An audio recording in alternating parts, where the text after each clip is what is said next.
Would you like to introduce yourself?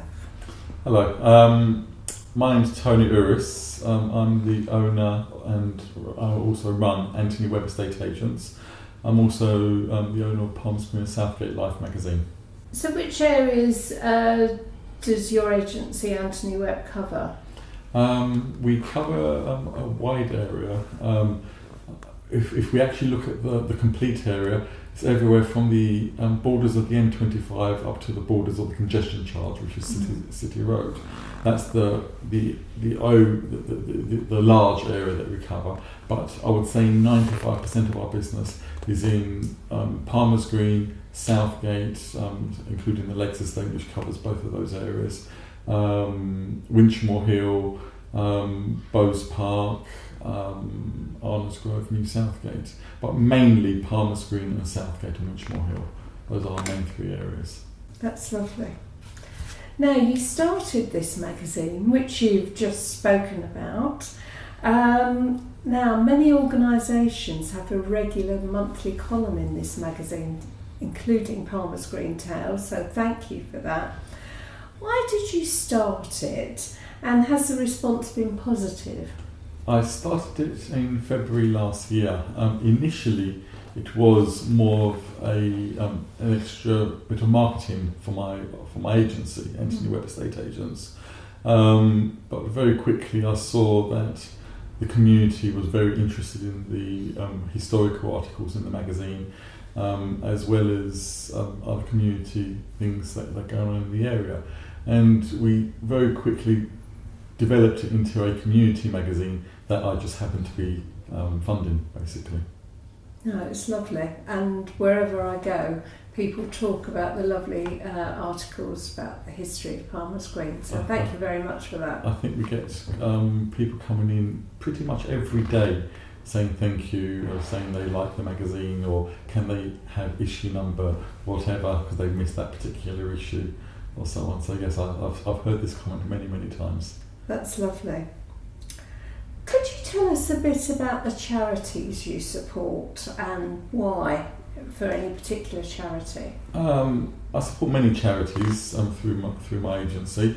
The main one I've always supported from the word go has been Hazelwood School. Hazelwood School is the most local school to my office in Green Lanes, which was my first office.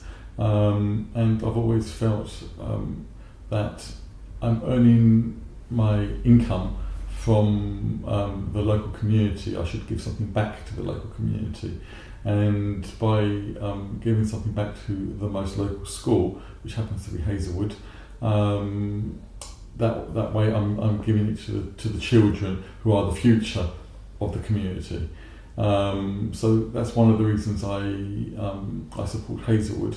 But since then, I've also supported many other charities. Somebody told me that you were involved in a charity to do with bone marrow donation. That's right, yes. Could you tell us a little bit about that? Bone marrow donation, or bone marrow charity, or leukemia charity, basically, is a charity that's close to my heart. I don't know if you knew that. A few years back, my cousin had leukemia, and he also had thalassemia. He was born with thalassemia, and then when he was in his early 30s, got leukemia as well. And even though he has many brothers and sisters, he didn't have any match for a bone marrow transplant.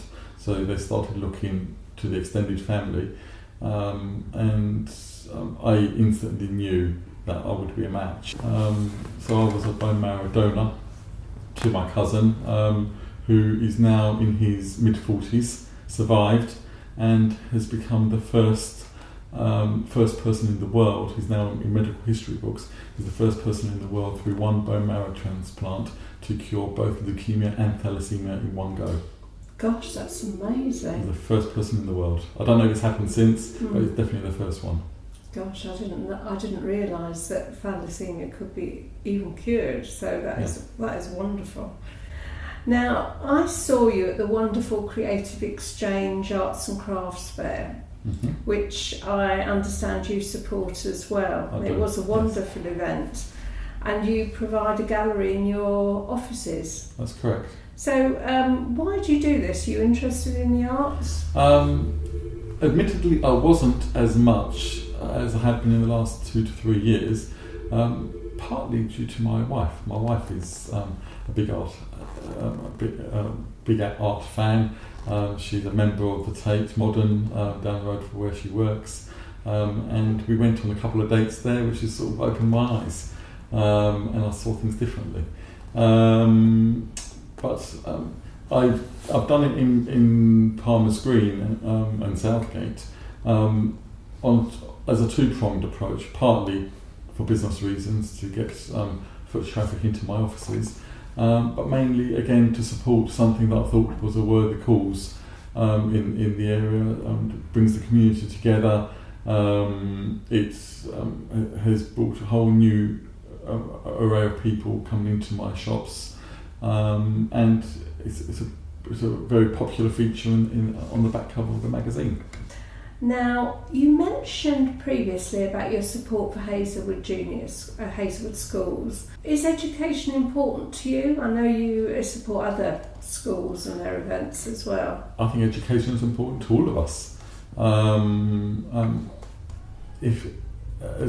Education is of great importance, because obviously if there's a lack of education, then people don't prosper as much.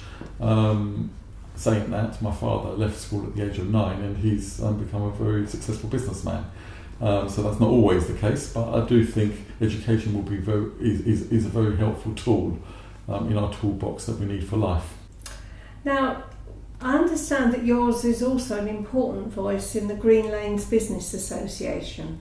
Could you tell us a little about your role in this association? I've been involved in the association since the year 2000, when I opened up my Green Lanes office, and have been part of the committee ever since that. From the word go, that I came to Palmer's Green. For the last, I think, couple of years now, I've been the vice chairman of the association. The association does many things. It initially was launched to tackle and successfully win or to stop the red route that was due to come to Green Lanes from Enfield through to, I think, Stoke Newington. That was previous to me coming. That was back in '92. That's why the association was launched. It's then been a force in the community, trying to keep the shops together, fight for things to do with Green Lanes, things like the shopping festival that happens every year, the flower baskets that you see up, the Christmas lights, the Easter egg hunt. These are all community events that bring the community together, both young and old, and I'm involved in that. More recently, we're also involved in campaigns that will either help the shopping environment on Green Lanes and the surrounding roads like Alderman's Hill, or to campaigns that we feel would, against things that are happening that we think will be detrimental to the shopping environment and to the shops and the businesses along Green Lanes and Alderman's Hill. I know that you recently added an extra office on Alderman's Hill, in which we're interviewing today. How did the renovations go, and did you find anything interesting? The renovations went to plan, but not totally to plan. I had a budget. The budget doubled by the time I got to the end of it, because I did find some treasures within the shop. We took over the old Patterson's shop, which had a lovely position. It was the position that initially grabbed me when it became available, but once I started pulling down the wood chip on the walls and the hardboard, I found some beautiful Art Deco panelling on the walls. We pulled down the false ceilings and saw the ceiling height that was nearly double the height of the false ceiling. We pulled up the carpets and found the original Victorian black and white tessellated tile floor. It was in need of repair, but I took it upon myself to restore that. We found the original herringbone floor on the back half of the office, which is the bit I sit in. So yes, there were many features that we found that were hidden under the carpets and behind the wood chip, which is where the extra expense went in restoring. I love original features anyway, I always have done. My father used to be a property developer, and he always used to either restore features or put features into properties that he used to convert back in the 80s and 90s. And so I've been brought up in that environment, and having worked Palmer's Green for the last 15 years, I've seen many, many houses and sold many houses that are full of original features, and have extended my love for them over the years. So having found them in the shop, it would have been a crime not to restore them back to their former glory. Well, the office does look fantastic. Thank you. Thank you very much, Tony. That's really interesting.